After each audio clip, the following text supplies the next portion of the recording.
Hi, guys. Today we're continuing on with our book talks, and I'm going to talk to you guys about a book. It's nonfiction, and we actually have it physically in the library right now. And it's a pretty quick read for you. And it's called What Do You Do with a Voice Like That? So, to get started, let's go ahead and listen to the book trailer. 2020-2021 Texas Bluebonnet Award nominee. What Do You Do with a Voice Like That? The story of extraordinary Congresswoman Barbara Jordan, written by Chris Barton and illustrated by Aqua Holmes. Barbara Jordan was born in Houston, Texas. Growing up, she was always recognizable for her big voice. She used it in poetry and speeches and debates. She was inspired as a young girl by a lawyer's visit to her school, and she sought a career in law. She worked hard in college and became interested in politics.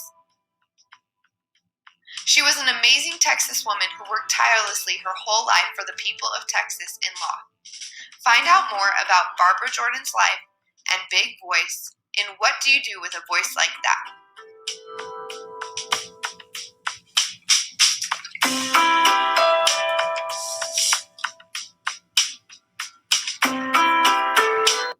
Okay, so let's go ahead and give you guys a little bit of a sample. Like I said, I do have it here, but I wanted to show you it on the screen because the illustrations are so beautiful. That's one of the things that makes the story so awesome, is that it's really gorgeous, and you can kind of see it almost looks like the illustrator laid down fabric.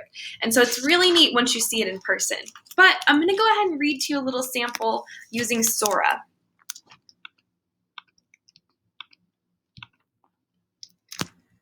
Growing up in the Fifth Ward of Houston, Texas, Barbara Jordan stood out.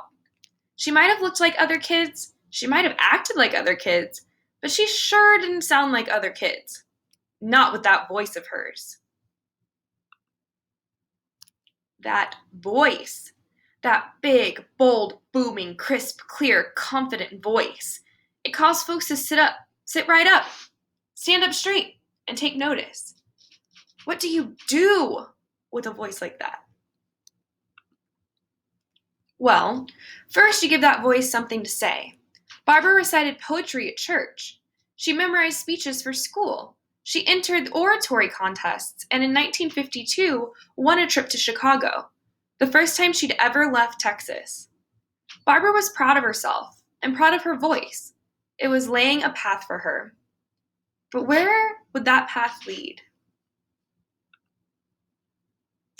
On Sunday evenings, Barbara would talk things over with Grandpa Patton. Would she become a preacher like her father, and like her mother could have been? Or a teacher, like those who encouraged her at Phyllis Wheatley High? Or perhaps she'd become a lawyer. Not many black women had achieved that. But one who had done so visited Wheatley and gave a stirring speech. Barbara was inspired. Being a lawyer would be a marvelous use of her voice. But before that can happen, what's the next thing you do with a voice like that? You give it more knowledge to work with. College opened Barbara's eyes to how the country was changing and how it wasn't. She learned how to find facts for herself, debate important issues, defend good ideas, and dismantle bad ones.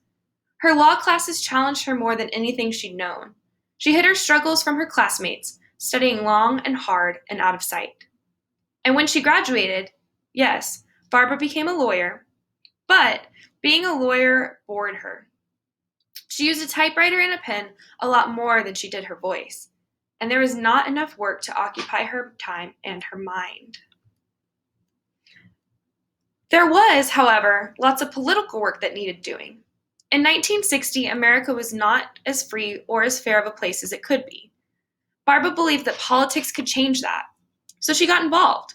One night, a scheduled speaker was absent, and Barbara was asked if she would fill in. She said yes.